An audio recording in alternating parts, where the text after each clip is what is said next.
Hi friends, for today's Read Aloud we're going to be reading a really fun version of The Three Little Pigs, and this book is called The Three Little Pigs, an Architectural Tale.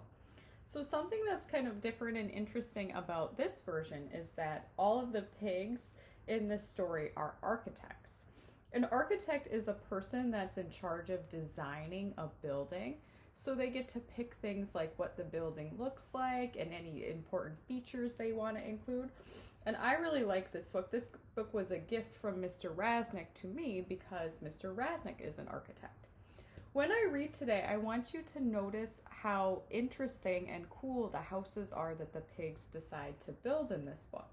For our activity today, you're going to be designing your own house, and you can make it out of whatever you want, and you can have anything you want in your house. So we're going to have a lot of fun with this project today. So just notice what the pigs in this book use and start to think about what would you like to have in a house that you're going to design. So this is called The Three Little Pigs, an Architectural Tale by Stephen Garnachia. Once upon a time, there were three little pigs who lived in a big house in the forest. One day, the three pigs said goodbye to their mother and went off to make their way in the world. The first little pig decided to build his house of scraps, so recycled materials. The second little pig decided to build his house of glass. He has some interesting blueprints or drawings of what the building is going to look like. But the third little pig decided to build his house of stone and concrete. Now there was an evil wolf who lived in the woods nearby. One day he came to the house of the first little pig and said, little pig, let me come in." But the pig answered, "Not by the hair on my chinny chin chin." This made the wolf so angry that he said, "Then I'll huff and I'll puff and I'll blow your house in." The wolf huffed and he puffed and he blew the house of scraps away.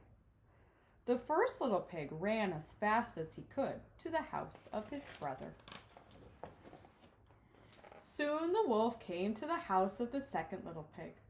The wolf called out, little pig, let me come in."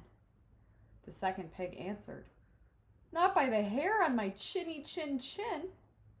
The wolf gnashed his teeth and said, "Then I'll huff and I'll puff and I'll blow your house in."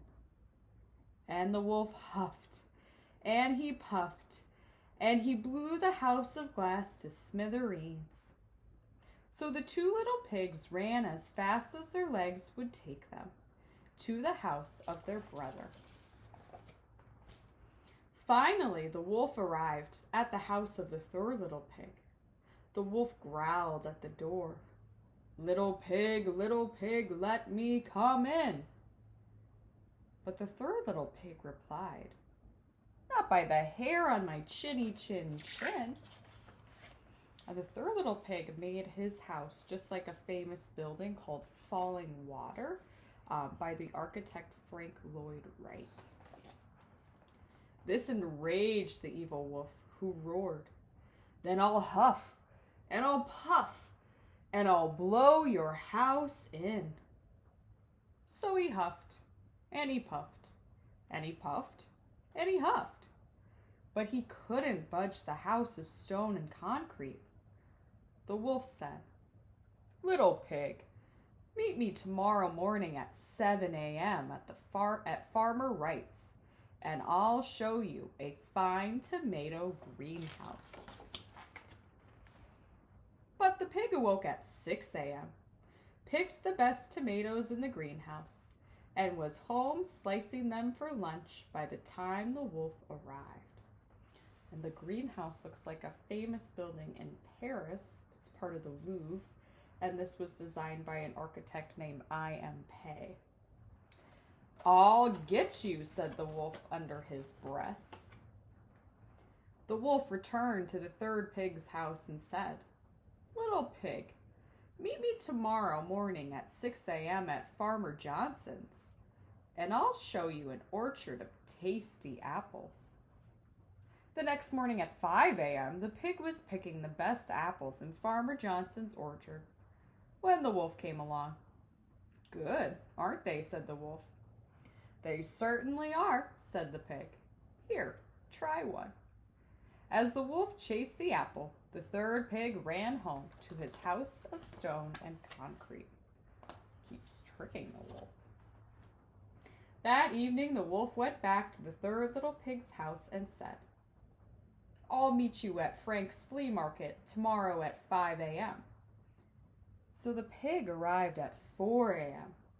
He was admiring a fine rug when he saw the wolf approaching. He hid himself in the rug and rolled down the hill towards the wolf.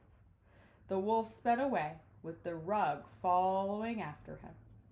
The third pig returned home, where he and his brothers prepared a roaring fire in the fireplace and settled in for the evening. Tricked again, the wolf rushed to the third pig's house, saying under his breath, "Little pigs, I'll get you yet."